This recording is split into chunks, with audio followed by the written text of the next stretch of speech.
Sports anchor Phil Bergman joins us now with the details. Phil? Yes, Megan, the Huskers finally got over the hump last week, winning its first game of the regular season. Today, Nebraska was back out at Memorial Stadium looking for win number 2 against Bethune-Cookman.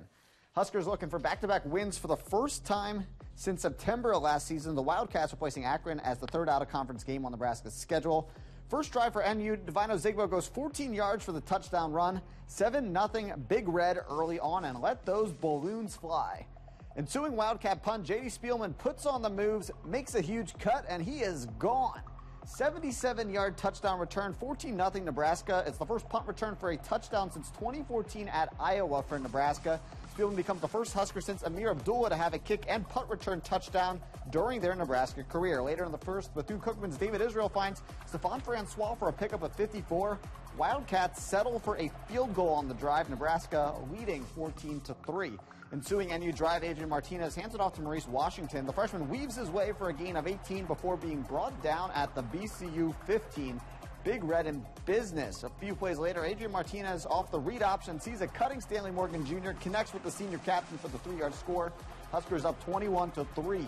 Later in the first quarter, NU still not done. Martinez to Morgan Jr. again for the 27-yard touchdown. The freshman from Fresno threw for 213 yards and 2 TDs this afternoon, 28-3 Huskers. Second quarter, Bethune-Cookman driving, but Israel's pass is tipped by Ben Stilley and picked off by Peyton Newell at the 10. Great hands by the defensive lineman on the play for his interception. Still in the second quarter, Bethune-Cookman gets the call again, hurdles the defender and heads to the outside, picks up 29 on the play. The senior finished with 11 carries and 110 yards, all in the first half. A few plays later, Martinez getting a little greedy with this, throws the interception. Bethune-Cookman runs this back almost to near midfield on the play before being brought down by the Husker offensive lineman. Wildcats taking over possession, but the Blackshirts come through again. Mo Berry comes through with the blindside sack and the throw in the bones. Huskers hold the Wildcats out of the end zone in the first half. Later in the second quarter, Martinez to Brian Reimers. Looks like he drops it, but it's ruled a catch. Check this out again. He does catch this great grab there by the senior from Lincoln. Later in the drive, Martinez finds tight end Jack Stoll up the middle for 37 yards before he's caught from behind, so close to the end zone. Huskers in the red zone. A few plays later, Maurice Washington runs it in from 8 yards out while taking a huge hit right at the pylon. Huskers leading by 32, 35-3. Late in the first half, Wildcats complete the pass, but JoJo Doman forces the fumble. Deontay Williams recovers for Nebraska on the play. This leads to a Bear Pickering field goal, 38-3 NU at the half. Third quarter, Bethune-Cookman driving, but the Blackshirts buckle down again. Deontay Williams this time with the interception in the end zone. Great grab there by the new Nebraska secondary player. Fourth quarter, Noah Vedral, making his Huskers playing debut, takes the QB snap to the left side, dives into the end zone for the 20-yard touchdown run. What a play for the Bishop Neumann and grad and Wahoo native. BCU adds a touchdown as time expired, but Nebraska wins 45-9. The win is the team's second in a row and brings Nebraska to 2-6 on the regular season. The Huskers have won back-to-back games since defeating Rutgers and Illinois in September 2017.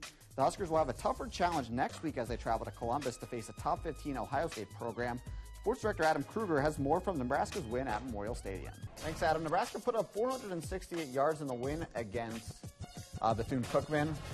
And Bethune-Cookman ranked up 355 yards in the loss. Nebraska had a very even game on the offensive side of the ball, gaining around 230 yards rushing and 240 yards passing. The Huskers had its most turnovers in the game all season with 3. Nebraska had 2 interceptions and a fumble recovery. Penalties also improved drastically for NU. Nebraska only got called for 5 penalties for 35 yards. Passing-wise, Adrian Martinez had a strong game. The freshman signal caller only played in the first half, but went 15 for 22 for 213 yards and 2 scores. However, he did throw that 1 interception. In his first game behind center for the Huskers, Noah Vedral went 2 for 9 for 29 yards. The Wahoo native also threw 1 pick. On the ground, Bethune-Cookman had another 100-yard game. The senior back ran for a team-high 110 yards and a touchdown, and this was all in the first half. Wyatt Mazur added 55 yards rushing in the second half. Maurice Washington had 6 rushes for 48 yards and a touchdown, and Vedral added 35 yards on the ground and added also a rushing touchdown in the fourth quarter. Interestingly enough, Adrian Martinez didn't have a carry for the Huskers for the first time in his career. Receiving-wise, 4 Huskers caught passes in the win. Senior captain Stanley Morgan Jr. led the way with 7 receptions for 83 yards and 2 touchdowns.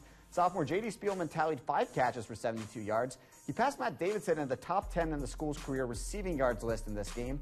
Spielman also was the first Husker since Emil Abdullah, as we talked about earlier, to have a punt return and a kick return touchdown in his career. Jack Stoll had 1 catch for 37 yards, and freshman Miles Jones added a reception for 21 yards.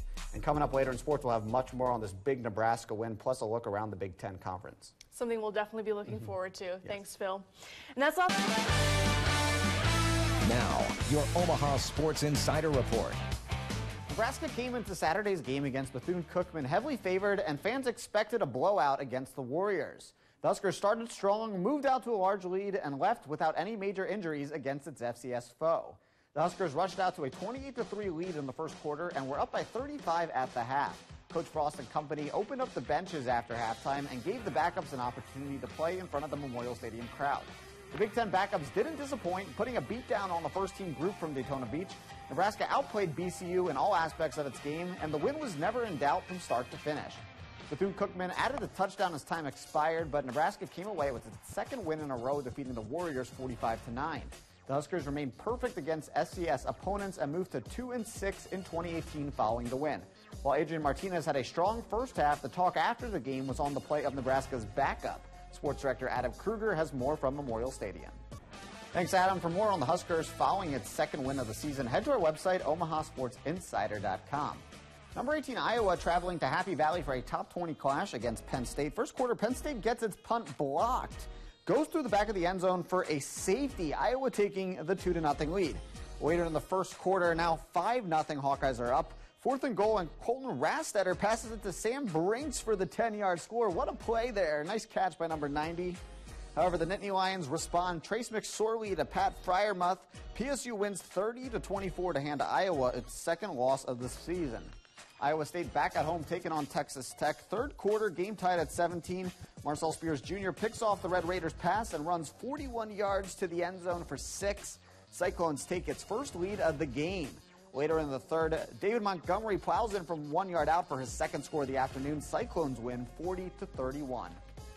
Here in Omaha, Creighton basketball is tipping off its 2018-2019 campaign with an exhibition match tonight against Winona State. The Jays were picked near the bottom of the Big East in the preseason poll, but the players enjoy having an underdog mentality. The Jays and Warriors tip off at 7 tonight at the CHI Health Center. Down in Lincoln, the 9th-ranked Huskers volleyball team is hosting number 6 Illinois at the Devaney Center. Nebraska defeated the Illini earlier this season in Champaign. Coach Cook and company know that they have to take each game play by play. This is a grind, and stand it.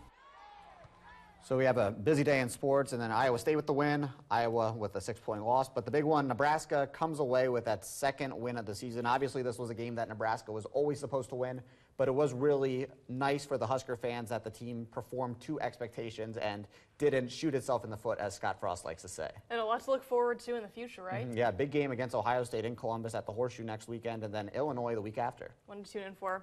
Stay tuned, we'll have more coming up after the break.